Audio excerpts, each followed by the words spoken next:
Hola amigos, buenas noches. Estamos en Triálogos, como la gran costumbre de todas las semanas, el gran hábito de gente grande, de gente enorme. Estamos viendo triálogos, que participamos en triálogos. La verdad es que para nosotros es un honor, un privilegio, un placer siempre estar en triálogos, un buen hábito, como ya nos había dicho nuestro gran filósofo moderno, Héctor de la Torre. Y vamos aquí a dar bienvenida al gran Héctor de la Torre, nuestro gran filósofo. Bienvenido, muchas gracias Héctor por acompañarnos aquí en Triálogos. No, hombre, un honor, como siempre, un enorme gusto estar aquí este martes en la noche con ustedes. Gustavo, un gusto, y ver la cara del buen Ricardo, que hace tiempo no nos veíamos. La verdad es un placer. Estoy totalmente emocionado. Claro que sí, por supuesto, es un gusto tener aquí a estas grandes mentes que además vamos a estar platicando de un tema bien interesante. Y bueno, pues efectivamente dando pie a lo que estábamos haciendo de presentar a nuestros grandes participantes, también bueno, quiero presentar a Ricardo Salinas, un gran músico contemporáneo y además pues una persona que tiene mucho conocimiento acerca de el tema educativo, el tema de formación, que yo creo que nos puede ayudar mucho. Y bueno, pues muchas gracias Ricardo por acompañarnos. Caray, el gusto es mío y pues gracias por la presentación y también reencontrarme con gente de este nivel, pues siempre es enriquecedor. Gracias. Gracias, claro que sí, oye. Y por supuesto, pues tenemos a nuestro gran geógrafo, nuestro gran economista, Gustavo Hernández. Pues le agradecemos también aquí su presencia, su participación, sus colaboraciones sobre estos temas tan interesantes. Y pues muchas gracias, bienvenido, Gustavo. No, pues muchísimas gracias, buenas noches a Héctor, Ricardo y desde luego a Hudson. Muchísimas gracias por la presentación y desde luego es un gusto, es un tema siempre polémico, siempre atractivo. Vamos para adelante. Claro que sí, muchas gracias. El día de hoy nos toca hablar acerca de un tema bien polémico. Yo creo que por un lado tenemos vivimos una época bien incierta, bien difícil, bien complicada, que es la de grandes contribuciones tecnológicas del mundo, como lo dice Thomas Friedman, el mundo plano de grandes comunicaciones. Con un clic estamos hablando con una persona de Hong Kong, de Sudáfrica, de Brasil, y la verdad es algo increíble. Vivimos una época de una vorágine tecnológica impresionante, y por el otro lado vivimos un evento único en la historia, que sería la gran pandemia de 2020, que vemos ahorita con la información que nos proporcionaron hoy, pues que este tema todavía tiene para algunos meses más.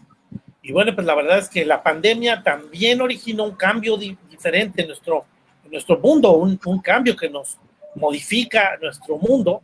Entonces yo diría que con estas dos vertientes, la gran pandemia y la gran evolución tecnológica que hemos vivido, la gran revolución tecnológica, la cuarta revolución industrial, pues estamos viviendo una época bien complicada, y el momento que estamos viviendo pues nos invita a reflexionar varios temas, en particular el tema de la educación.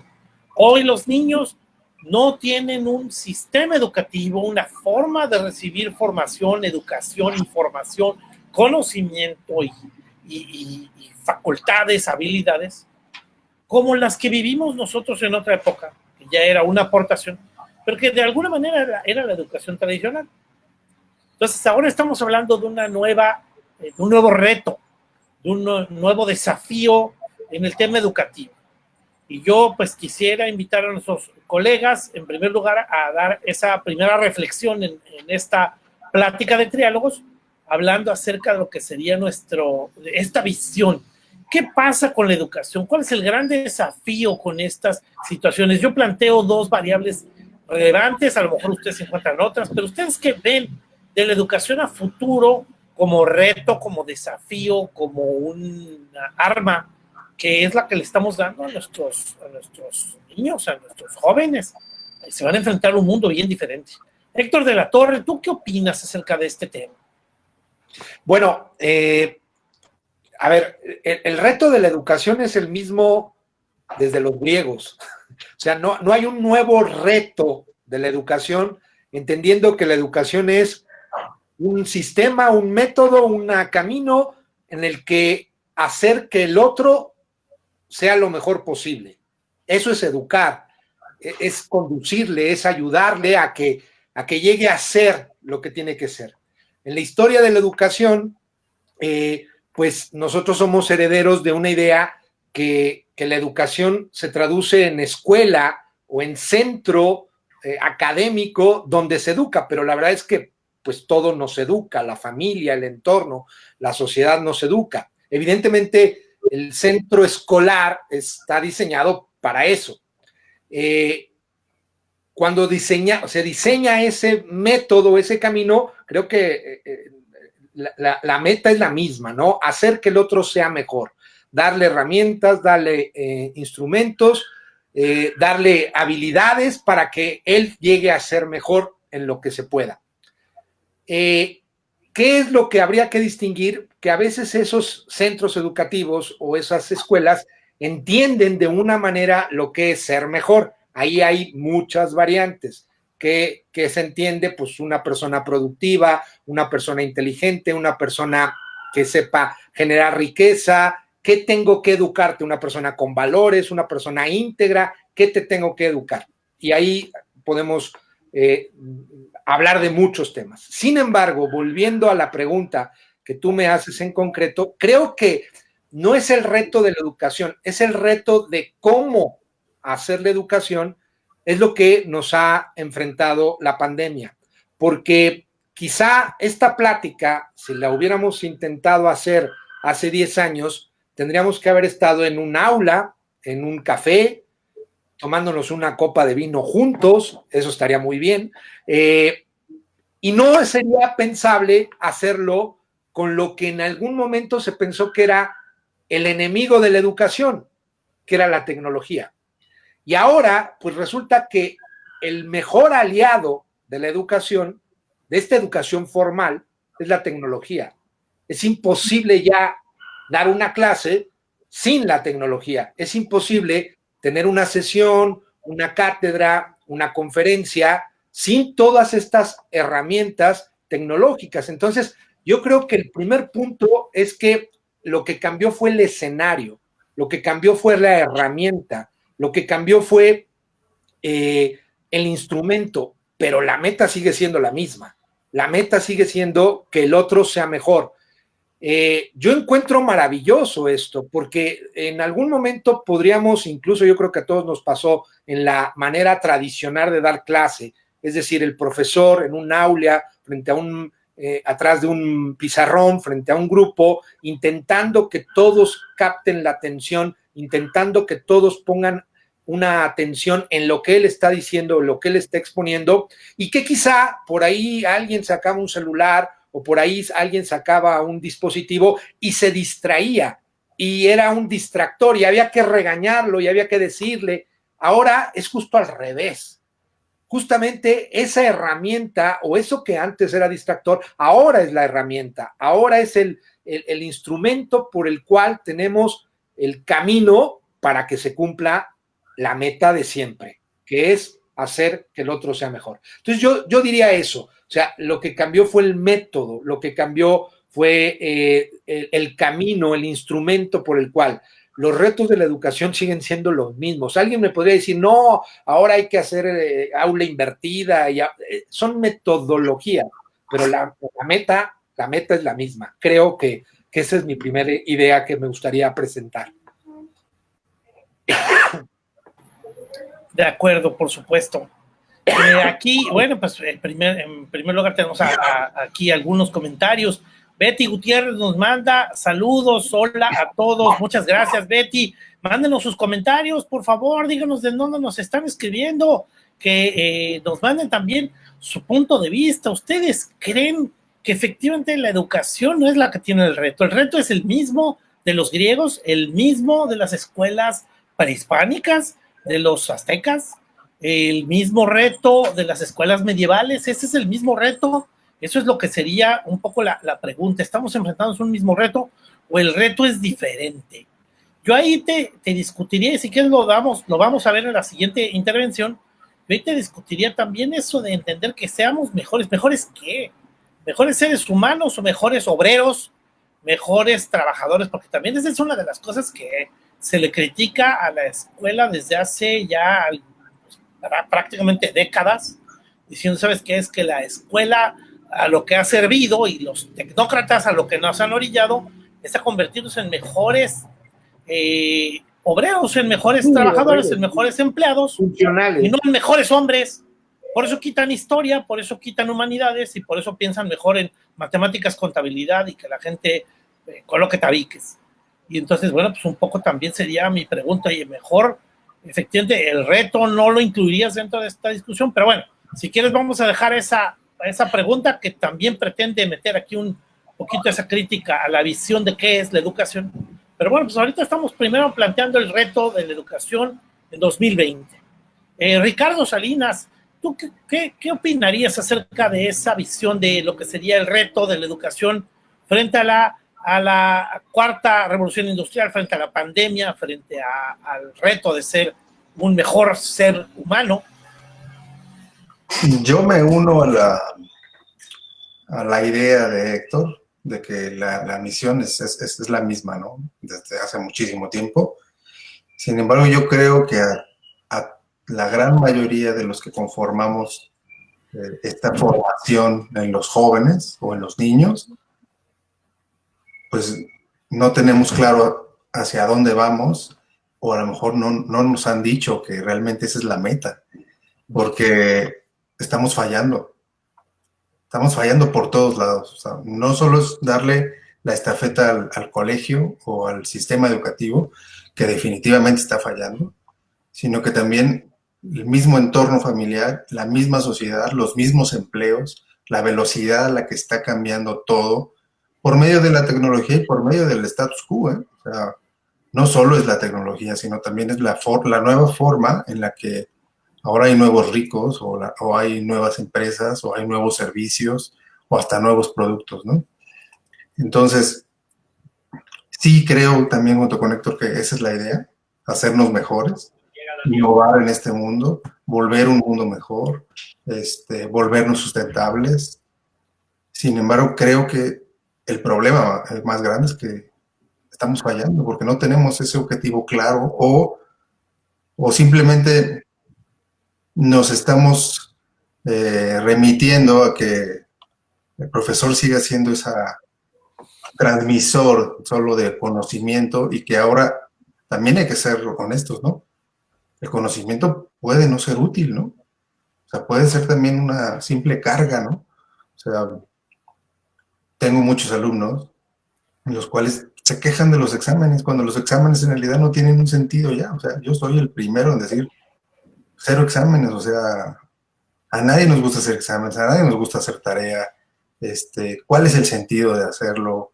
Los chicos no están viviendo realmente una época fantástica en la cual pueden desarrollar gustos y talentos que inclusive muchas generaciones pudieron no encontrar su talento o su propósito en el mundo, ¿no? Entonces, sí, sabemos cuál es el propósito, sabemos cuál es la idea general desde hace mucho tiempo, pero estamos fallando. Ok, de acuerdo, por supuesto, esa es la visión. Tú dirías, bueno, pues sí estamos fallando. Una parte es porque no nos han dicho cuál es la meta, entonces de repente educamos muy autómatas. Tal vez, no sé, y la pregunta sería, bueno, ¿somos autómatas ahora o hemos sido autómatas mucho tiempo? Porque también, y aquí yo agregaría un comentario, ¿cuántas veces tenemos grandes hombres que precisamente la escuela fue un problema? Einstein contaba la historia de que su maestro de matemáticas siempre le dijo que no iba a ser nadie, ¿no? Yo no sé el nombre del maestro de matemáticas, ¿eh? Es un mito eso, no es. Eso lo dice él, ¿eh? O inclusive, lo escribió él. O inclusive que su maestro de violín le decía que no sabía contar. Bueno, por ejemplo, también tenemos gente que efectivamente Rousseau se sabe que notoriamente era autodidacta y es un gran pensador de la ilustración. Yo creo que la base el ejemplo claro de lo que era precisamente la ilustración. Tenemos personajes en ese sentido que fueron brillantes. Leonardo terminó abandonando lo que sería su academia de pintura para irse a hacer obras por su cuenta, porque efectivamente para él era una traba. Entonces yo te diría, oye, si es cierto, a lo mejor la educación en cierto momento ha sido malinterpretada, no sé si ahora como un tema autómata, que yo creo que sí, se refuerza mucho eso por un control, ¿no? Efectivamente, ahorita decía Héctor de la Torre el ejemplo, oye, es que no saques el celular, bueno, yo no sé por qué. La verdad es que también efectivamente somos muy retrógradas como educadores, de repente, no saques el celular, bueno, perdóname, pero a lo mejor es que no hemos entendido que el mundo ha cambiado. Y es ahí donde también yo plantearía un poco el problema, ¿no? Estoy poniendo temas que verdaderamente yo creo que complican un poco esta discusión. Gustavo Hernández, ¿qué opinas tú acerca del tema de la educación? Ok, pues primero muchas gracias por la oportunidad nuevamente. Mira, yo tendría que regresarme un poquito, esto que ya mencionaban mis compañeros, particularmente Héctor. Digamos, yo pensaría, de acuerdo a lo que nos dicen los nuevos pensadores en materia de educación, pues que la educación tiene que contribuir a mejorar los niveles de bienestar de la población y particularmente el bienestar de los estudiantes. Creo que tendríamos que puntualizar en tratar de abonar en mejorar el bienestar del estudiante en cualquier nivel, desde el kinder hasta la universidad. Es mi primera reflexión en torno a cuál es como el objetivo si partimos, como decían ustedes, de este sistema educativo en el que nos hemos desempeñado en los últimos 100 años, pues es un sistema que desde luego pues, nos ha ayudado a reproducir no necesariamente personas que vivan bien, aunque tengan licenciaturas, maestrías, doctorados o lo que sea, pero no necesariamente tienen buenos niveles de bienestar, que eso son cuestiones distintas, y me parece que la educación sí debe estar directamente vinculada con el población, aquellos que tenemos la oportunidad de estar en un aula y de prepararnos y también de manera autodidacta, nos debe dejar como resultado, como objetivo alcanzado, mejorar nuestros niveles de bienestar. Eso sería como mi primera reflexión. La segunda es cómo partir ahora con este tema de la pandemia, ¿no? Y decir, en materia educativa, estamos ante un reto global, como se tiene, digamos, en los tiempos modernos, solamente el recuerdo posterior a la Segunda Guerra Mundial, ¿no? Me parece que este momento ha evidenciado la fragilidad del sistema educativo nacional en el que vivimos nosotros, ¿no? Me parece que ha evidenciado también profundas desigualdades, ¿no? Yo aquí discutiría mucho el tema que decía Héctor en el tema de los, ahora tanta información de carácter digital, cuando sabemos que en México, digamos, de todas las escuelas públicas y privadas cerradas, ¿no? Al menos el 50% de los estudiantes, sobre todo de primaria y secundaria, pues no tienen una computadora en su casa, ¿no? Claro. Y solamente un poquito más del 40% tiene acceso al internet. Entonces, pensar que ahora con la tecnología vamos a lograr una mejor educación, yo lo cuestiono, ¿no? Lo cuestiono seriamente en virtud de que la mayor parte de los estudiantes en este país, al menos la mitad, no tiene una computadora en casa, ¿no? Y lo puedo decir incluso con la experiencia. Yo tengo la oportunidad de dar clases en una universidad pública y en una universidad privada, y sí noto esas profundas, por eso lo digo así de manera muy acentuada, esas profundas diferencias que yo tengo alumnos que para darles clase el semestre pasado estuvieron asistiendo todo el tiempo a un café internet. Eso cuesta dinero. Y son clases, ¿no? Desafortunadamente muy vulnerables, ¿no? Para muchas cuestiones, sobre todo el tema socioemocional. Estas cuestiones socioemocionales actualmente están verdaderamente causando sociedad vulnerable, ¿no? En esa sociedad que no tiene una computadora, que no tiene el dinero, que los papás, muchos o son obreros o forman parte de la tan mencionada economía subterránea, porque los papás no tienen un empleo que les permita que los hijos tengan una computadora en casa, ¿no? ¿Cuántos no tienen esas posibilidades actualmente? O sea, al menos el 50% de los estudiantes no tienen compu, y lo digo prácticamente con conocimiento de causa, ¿no? Y después pensar en las condiciones en casa. Hemos hablado ya, Héctor, en materia de retos, no sé, los alumnos de verdad tienen, y lo he platicado con mis alumnos, tienen un sillón, tienen una mesa, tienen luz, o sea, ¿cómo están comiendo? Miren, nosotros no tenemos incluso nosotros como profesores metodologías que atiendan este reto, ¿no? Porque estamos dando una clase a distancia como si la estuviéramos dando en el salón de clase, ¿no? Y me parece que no estamos cumpliendo con ciertos rigores, ¿no? Les estamos pidiendo a los alumnos prácticamente lo mismo, les exigimos lo mismo y no les estamos dando lo mismo como profesores. Digo, las circunstancias obligan, desde luego, pero entonces tendríamos que reajustarnos todos, ¿no? El sistema debería reajustarse. Me parece que el sistema no se reajusta, que tenemos complicaciones muy profundas, que les estamos pidiendo lo mismo a los alumnos. Miren, leía justo para conversar esta noche algunos artículos. Hay un artículo de la Universidad de Pekín que propone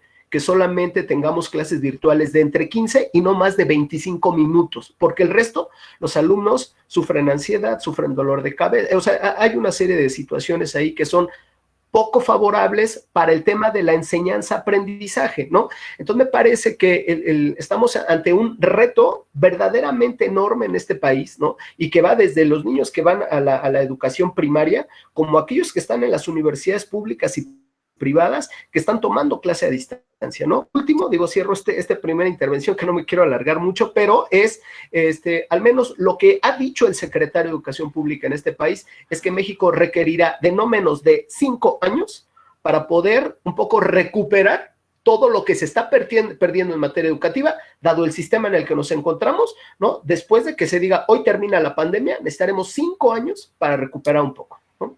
Sí, claro. Un tema... Yo compartiría con tu comentario el tema la gran dificultad para las familias. Yo pensé que ibas a utilizar un porcentaje mucho más alto de condiciones sumamente difíciles. Yo creo que más del 85% de las familias tienen imposibilidad de tener más de una computadora en casa. Y sin embargo, esas familias, ¿cómo le hacen si tienen 2, 3, 4 hijos o más? ¿No?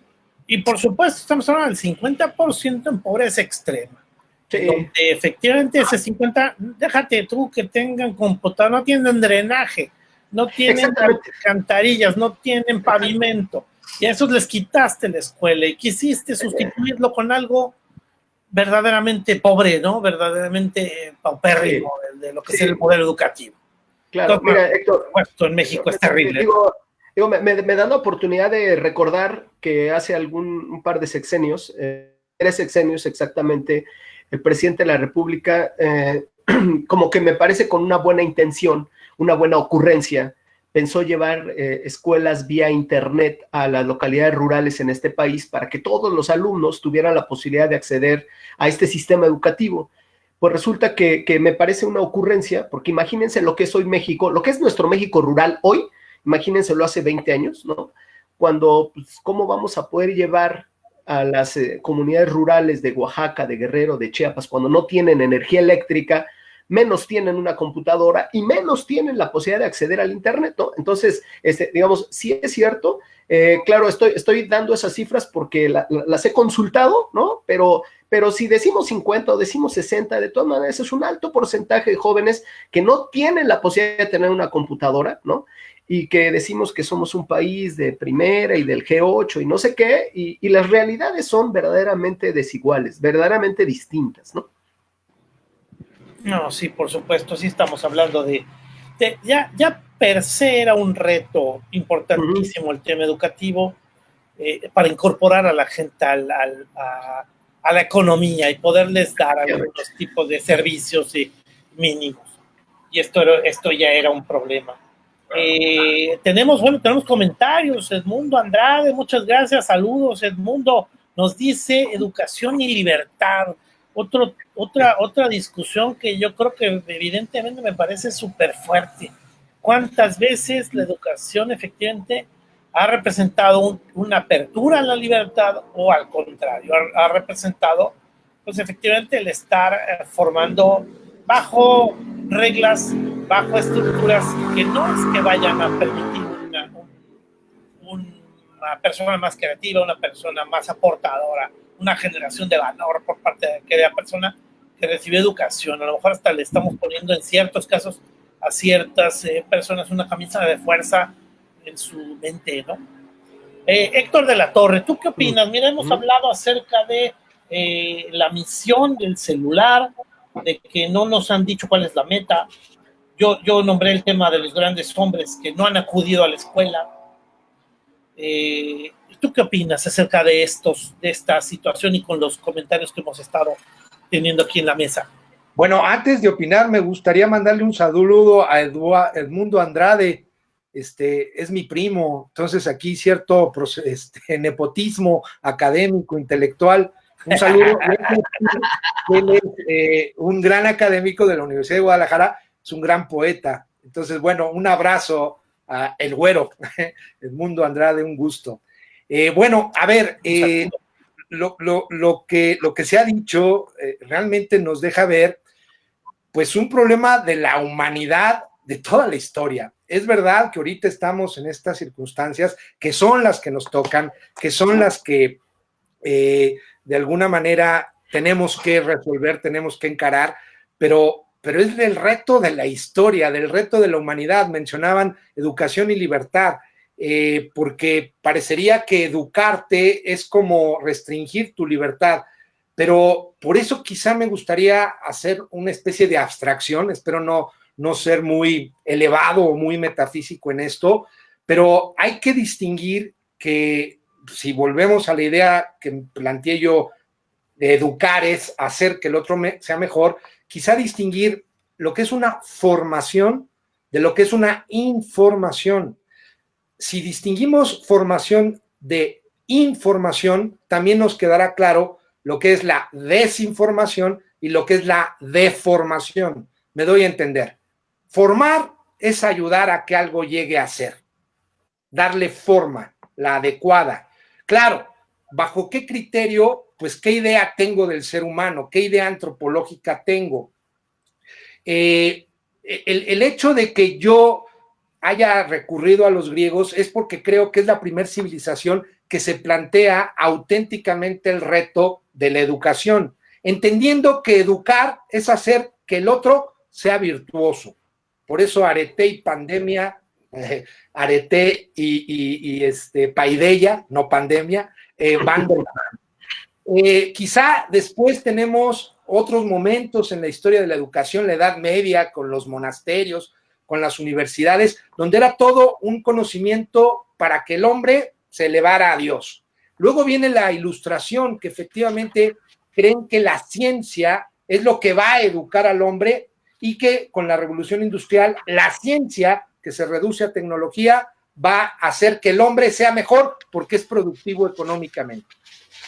Seguimos todavía con esa idea. Entonces, cuando yo quiero hacer que el otro sea mejor, pues ¿cuál es mi idea de que el otro sea mejor? ¿Cuál es mi idea del hombre? Nosotros ahora, ¿qué idea tenemos del hombre? ¿Quién es un mejor ser humano? ¿Quién es una mejor persona? ¿Quién es una mejor mujer? ¿Un mejor individuo? ¿Un mejor niño? La verdad es que no lo tenemos claro como sociedad. El valor de la libertad es como la bandera principal. Hay que ser libres. El chiste es que seamos libres y que expresemos nuestras emociones. Y eso choca con los modelos tradicionales, o por lo menos inmediatos tradicionales, que nos tocaron a nosotros. Por eso reitero estas 4 distinciones: formar, ayudar a que el otro llegue a ser, como sea, pero ayudar a que el otro llegue a ser. Informar simplemente es dar datos. Y la verdad es que vivimos la revolución de la comunicación, donde todos tenemos un montón de datos. Es más, hay quien hasta tiene otros datos. Pero yo me puedo meter ahorita a internet y ver pues cuántas veces la reina Isabel de Inglaterra ha agarrado la copa con la izquierda, con la mano izquierda, y puedo tener esa información, o cuántas veces el Barcelona ha perdido contra la Juventus, y puedo tener esa información. Del Cruz Azul obviamente no voy a hablar. Puedo tener esa información, pero esa información a fin de cuentas, ¿qué? Me va y me viene. Y a veces la escuela se llena de información. Entonces, lo decía muy bien Gustavo, lo decía muy bien Héctor, Ricardo también. A ver, para el examen tienen que tener esta información. ¿Y en qué me sirve? ¿Y qué estoy cumpliendo? Pero eso es como, a ver, la formación podemos decir que es ética, la información es estadística, pero lo malo es cuando hay desinformación. datos que no tienen nada que ver con la realidad. Eso es ignorancia, pero lo peor es la deformación, que realmente lo que te doy te hace daño. Y ese yo creo que, reitero, el reto es el mismo, pero ese es el reto metodológico, el reto inmediato, el reto concreto. A ver, ¿cómo realmente formo? Dar información que realmente valga, sea importante, sea relevante para tu crecimiento, no desinformar y no deformar. Creo que esas son las ideas con las que... Ahora, lo que decía Gustavo, a mí me resulta terrible. Yo también pensaba que era más catastrófico, sin dejar de serlo los datos que nos da Gustavo. ¿Por qué? Porque tenemos, lo platicábamos en otro triálogo, ¿no? O sea, no existe México, existen como 3 millones de Méxicos. Y en esa diversidad, querer unificar la educación, querer que todo sea monolítico, que todo sea de la misma manera, pues es pelearnos con molinos de viento sin ser Quijotes. Si fuéramos Quijotes, algo bueno. Lejos de ser Quijotes. Y bueno, yo pondría en el escenario estas 4 conceptos que creo que hay que aclararlos, que hay que tenerlos muy, muy presentes, porque a veces nos desviamos. Incluso como profesor, los 4 somos profesionales de la educación, como profesor a veces caemos en eso, y se aprenden para el examen esto. A ver, ¿esto qué? O sea, en la vida, ¿qué? ¿Sí? O sea, en su crecimiento, en su día a día, ¿qué? ¿Sí? Entonces, yo creo que también hay que formarnos nosotros, lo decía Gustavo, a veces no tenemos la herramienta, no tenemos la formación como profesores, porque también hay que decir, y todos los que estamos aquí lo hemos vivido de alguna manera, que somos profesores por otras circunstancias de la vida. Somos profesionales, y creo, en mi caso, y creo que lo sucederá a ustedes también, me apasionan las clases, me apasiona dar clases, pero no es que yo haya estudiado para ser maestro. El ser maestro es un camino, y eso es un grave problema en la historia de la educación de muchos lados. No, en México no está exento, porque a veces los que sí estudian para maestros, pues quizá no tienen la pasión o no tienen otras cuestiones, ¿no? Entonces, bueno, también ese es otro tema, ¿no? Sí, por supuesto. Yo te comentaría, me hace un poco de contraste la parte de donde dices hay que informar y no desinformar. Por supuesto, entiendo tu punto de vista en donde dices, no, bueno, es que la educación no es nada más informar, es más, la información ahí está, pues utiliza el Google y ya encuentras lo que necesitas. ¿Cuántos discos grabaron los Beatles? ¿En dónde se encuentra la canción fulana? ¿Cuántas fotografías tomaron para hacer la portada de Abbey Road? Ahí está, o sea, no es la colección de datos, es el conocimiento lo que se debe de adquirir. El conocimiento no es información, el conocimiento es el saber utilizar esas herramientas, el poder darles un valor agregado en tu vida. Entonces, entiendo mucho de lo que sería esa visión. Nemesio Romo nos manda saludos a todos, me encanta su programa, muchísimas gracias, Nemesio. Aquí agradecemos ese comentario, de verdad. Nemesio está comunicándose desde Los Ángeles. Bueno, más, desde Los Ángeles nos están saludando, qué bueno, muchas gracias. Ricardo Salinas, ¿tú qué puedes ver con estos retos? Habló acerca de, Héctor de la Torre agregó otros temas más. Dice que este es un problema de la humanidad, pero yo te voy a decir que yo no veo a los japoneses teniendo un problema educativo de utilización de conocimientos y de herramientas como sociedad que evidentemente alimentó la educación, como los que tenemos en México. O sea, en México tenemos unos retos sumamente diferentes, pero además una forma de atenderlos que nos evidencia una carencia de educación, de una formación educativa, de un conocimiento que es de lo que estamos hablando. Ves a Japón, que le cayeron 2 bombas atómicas, de los 20 años era potencia mundial. Vemos Alemania que perdió la guerra. Formada, sí. ¿No? Perdió la guerra, estaba dividida, estaba castigada, tenía que pagar tributo a los países, estaba súper castigada, y hoy es la que rescata Europa, ¿no? Pero está cargando Europa, efectivamente. Desde hace cuántas décadas. Yo creo que también aquí que te agregaría, de repente en algún momento hablamos acerca de que la educación está muy ideologizada. Y yo creo que evidentemente también eso implica un poco una reforma. Por supuesto, también plantearte el tema de la libertad. ¿Qué opinas tú, Ricardo? Mira, yo creo que inclusive en Japón y en Finlandia y en Alemania tienen problemas muy serios con la educación. Definitivamente no van a ser los mismos o los más preocupantes que para México, ¿no? Que en el caso de México, pues la pobreza es significativamente mayor. Sin embargo, creo que uno de los problemas que podemos tener todos es que, por ejemplo, un chico de primaria, cuando salga de la licenciatura o de la maestría, seguramente va a trabajar en algo que hoy no existe. O sea, yo te puedo contar de compañeros de la primaria que inclusive eran malitos en la escuela, porque ese es otro tema, ¿no? O sea, los que hayan la cuadratura con el sistema educativo no precisamente son los más exitosos. Y otro tema sería redefinir el éxito, ¿no? Entonces, ¿cuál va a ser el éxito? ¿O el dinero? Que tú vivas tranquilo y feliz con lo que haces, que hayas encontrado realmente lo que te gusta hacer. Entonces, un compañero, que te digo, no era brillante en la escuela, pues hoy hace páginas web. Y en ese entonces, pues, como hoy, sigue habiendo la tía que te dice, es que estudia contaduría, ¿no? O estudia leyes, o sé médico.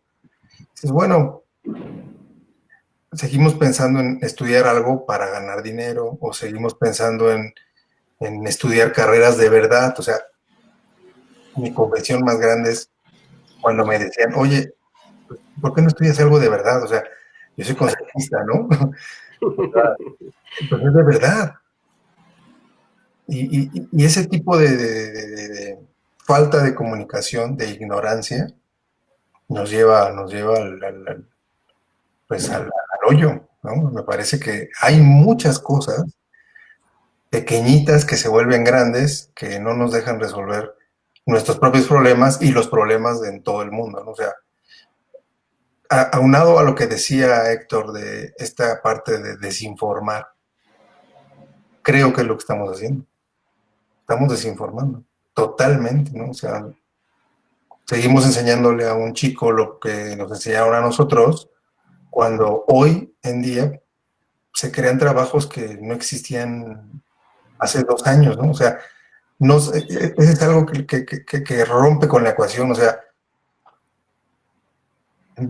inclusive yo jamás me veía trabajando en todo lo que trabajo ahora, ¿no? O sea, mi ilusión era ser el mejor concertista de guitarra del mundo, pero hoy hago otras cosas también en las cuales también quiero ser el mejor, ¿no?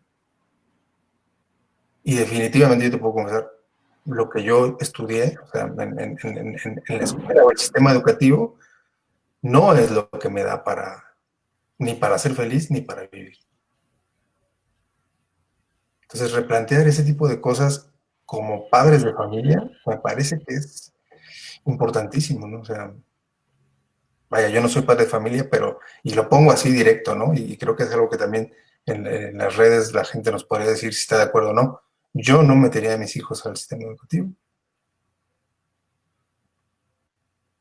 Eso ahí lo dejo como una dinamita. Sí, por supuesto.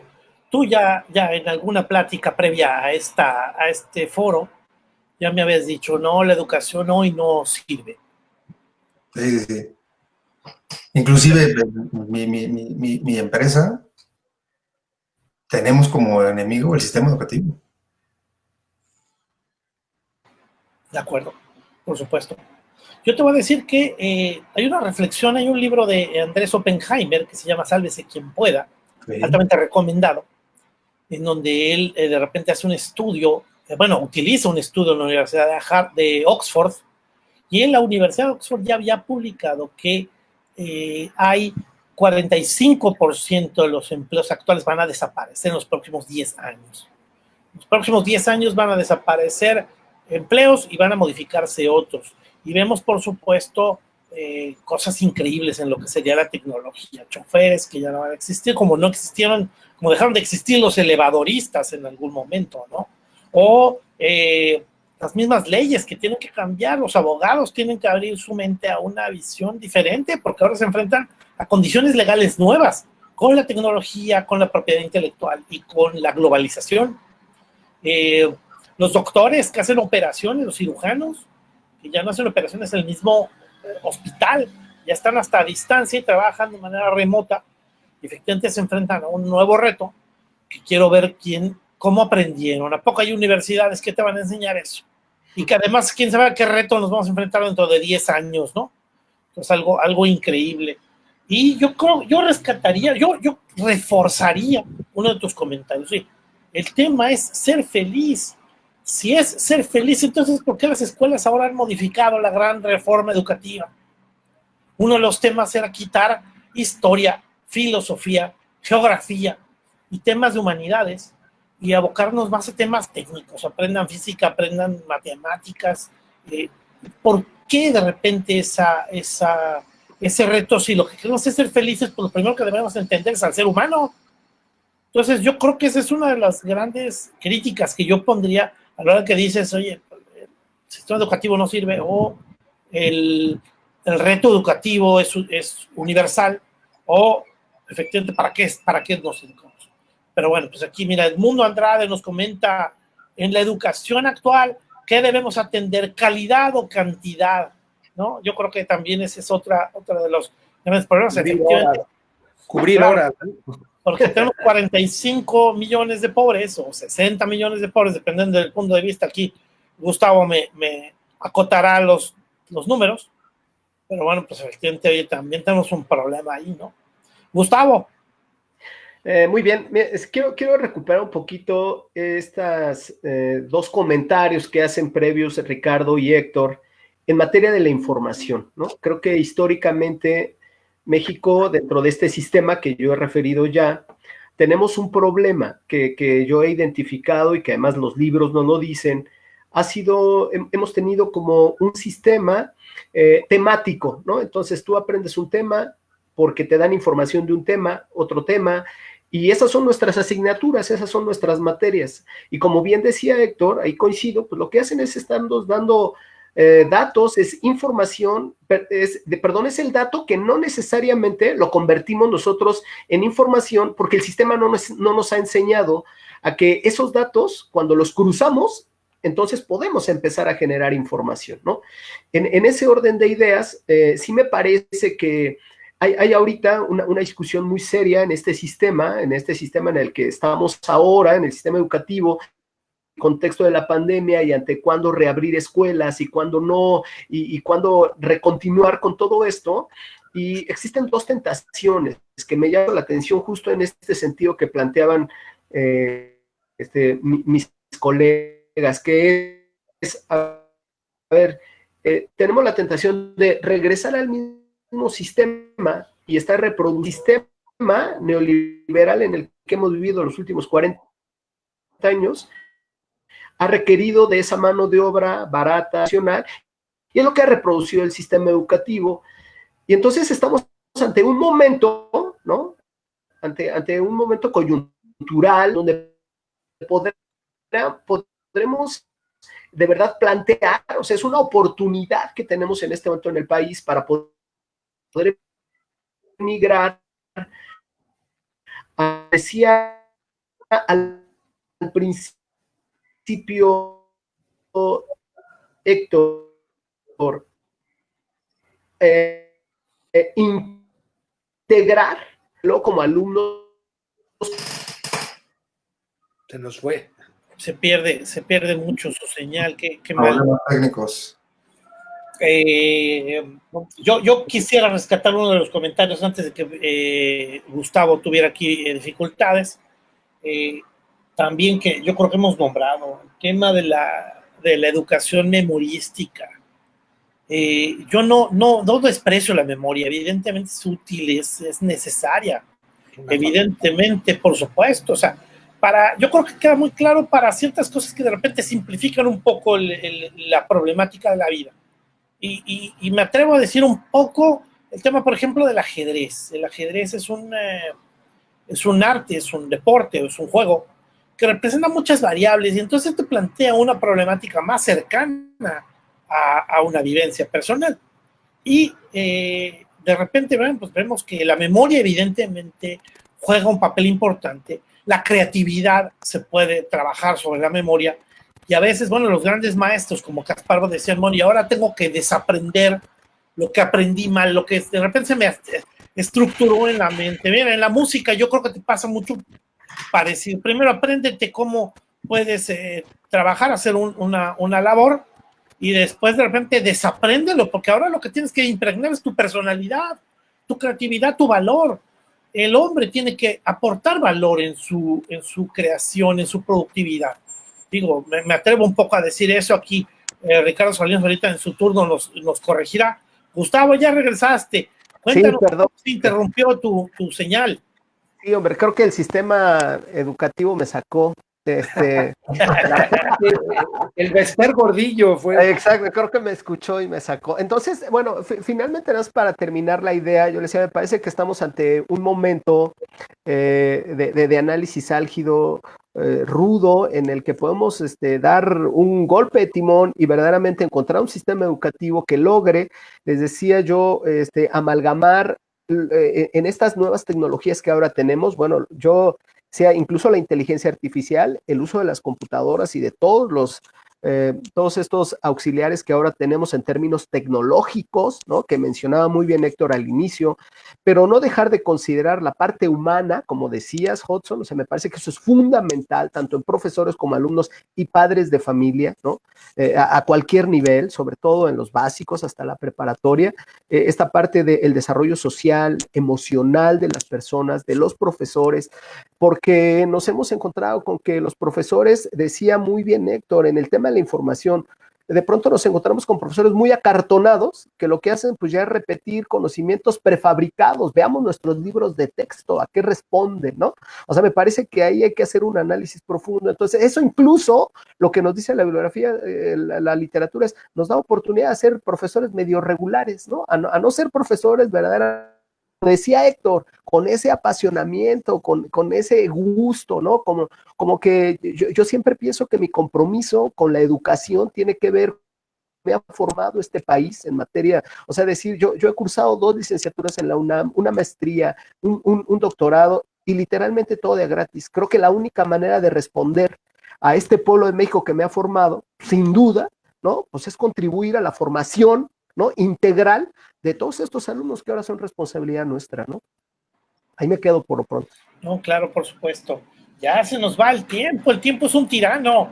Sí. Yo quisiera comentar aquí, Luis de la Torre nos dice, Jeromín, la educación universal es obra del hombre camino al vacío, por haber desplazado a Dios. Sí. Yo creo que, bueno, pues un poco polémico el comentario. Hablamos acerca de, por supuesto, yo quisiera rescatar lo que dice Ricardo Salinas, nos dice trabajos que que antes no existían, ahora existen, y por supuesto ahí la educación que contribuyó y que tanto fue la memoria un contribuyente, el ser feliz, uno de los temas críticos. Hablamos de un problema de la humanidad, pero un problema particular de México.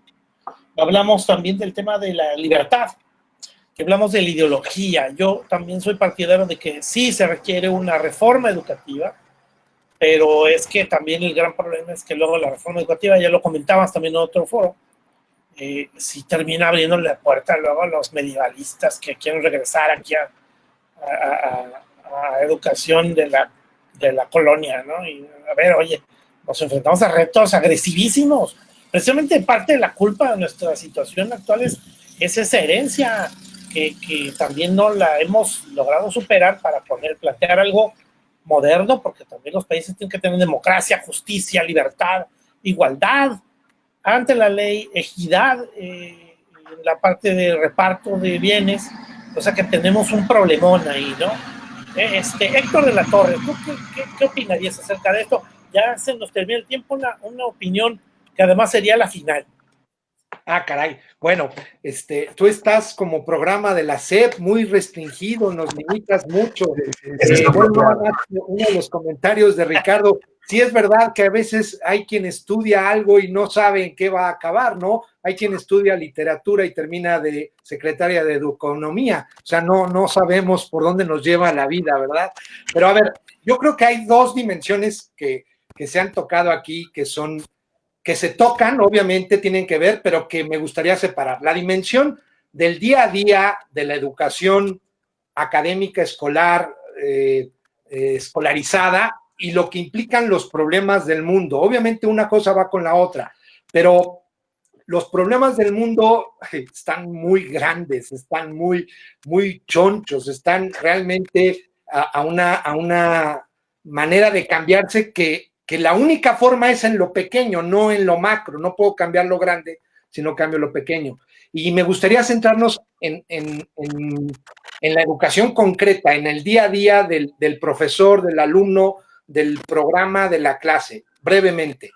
Me da miedo que confundamos los medios con los fines, porque reformas educativas ha habido siempre, modelos educativos ha habido siempre, y qué bueno. Y hay que cambiar esto, hay que cambiar esto. Sí, es verdad, hay que acomodarnos, hay que buscar nuevas metodologías, pero que no se nos olvide que la meta es eso, el ser humano, los valores del ser humano, lo que verdaderamente lo hace. Y podremos tener el sistema educativo más perfecto, pero si no tenemos verdadero, no quiero ser cursi, pero lo digo de todo corazón, verdadera pasión y verdadero amor por nuestros alumnos, podrás ponerme el sistema de Finlandia o de Dinamarca o de Japón o de quien quieras. Y aún así, teniendo ese amor, podríamos superar cualquier sindicato de maestros, programas educativos, reformas educativas. Es decir, esto es más, voy a meterme en el terreno de Ricardo, es más estético. Y me refiero a estético apelando a la verdadera raíz de la palabra. Estético. Todo lo que integra, todos los sentidos, todas las capacidades, la memoria, la inteligencia. Por eso la educación, cuando se dice integral, no es que te integres a un sistema, ¿sí? No es que te integres a un método, es que integres todo lo que eres para que tenga sentido lo que aprendes. Y eso solo lo puede permitir, aunque sea a distancia, aunque sea con problemas, aunque sea en la Sierra Huichola o aunque sea en las lomas, un maestro que verdaderamente con amor, con pasión, quiera hacerlo.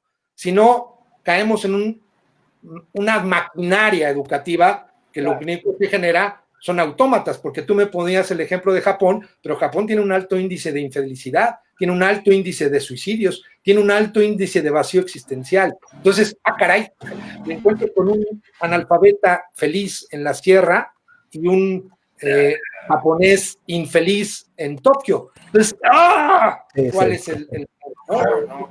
Yo reduciría que la labor también es una labor apasionable, apasionante, y que de alguna manera, más allá de sistemas, que sí sé que son necesarios, tiene que ver la persona en el centro. Eso diría yo. Claro, sí, por supuesto, ya nos queda muy poquito tiempo. Yo te diría que más triste que una literata en la Secretaría de Educación de Economía, es más triste un doctor en algo, en literatura, en física, manejando un taxi, ¿eh? Pero bueno. Bueno, la tristeza es del doctor, la otra tristeza es para el país. No, también es para mí, ver a un doctor. Sí, es una pena para este país, sí, claro. Pero bueno, Ricardo Salinas, nos quedan 2 minutos, por favor. Yo quiero reforzar la idea de Héctor, de que se necesita pasión, pero que también se necesita hacer conciencia al profesor de que puedes destruir una vida como la puedes fortalecer. O sea, yo cuento mucho una anécdota en un colegio, el cual no voy a decir el nombre, en donde había un profesor que se la pasaba despotricando por sus alumnos con respecto a lo que no sabían hacer estando ya en ese nivel académico. Es que ellos ya deberían de saber esto y esto y esto y esto y esto y esto. Y yo me acuerdo que un día lo increpé y le dije, muy bien, no lo saben hacer. ¿Qué vas a hacer? Tienes la gran oportunidad de que te valga Sombrilla. tu plan de estudios y les dejes algo valioso a tus alumnos. O simplemente sigas despotricando y sigas diciendo, pues es que pobres, ¿no? O sea, Es como si el médico se quejara porque llegas enfermo. claro. Y, o sea, parte fundamental de por qué estamos como estamos en materia de educación es porque la célula que tendría que hacer que esto funcionara bien no quiere cambiar.